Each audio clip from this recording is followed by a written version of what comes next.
মধ্যপ্রাচ্যে যে যুদ্ধ অবস্থা বিরাজ করছে, সেই যুদ্ধ অবস্থায় অনেক প্রবাসী কষ্টের মধ্যে আছে।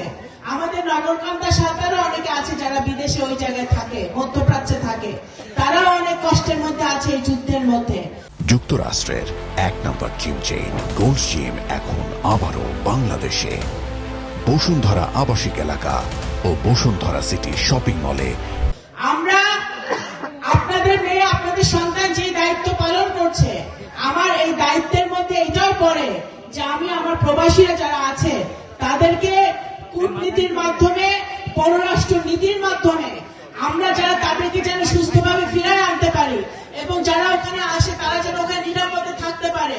এই সৌদি আরব, কুয়েত, কাতার, দুবাই, বিভিন্ন দেশে আমাদের যারা প্রবাসীরা ভাইরা যারা কষ্ট করে ওখানে আছে তারা যেন নিরাপদে থাকে, তাদের যেন কোনো সমস্যা না হয়, এটাও কিন্তু আমাদের দায়িত্বের একটা অংশ।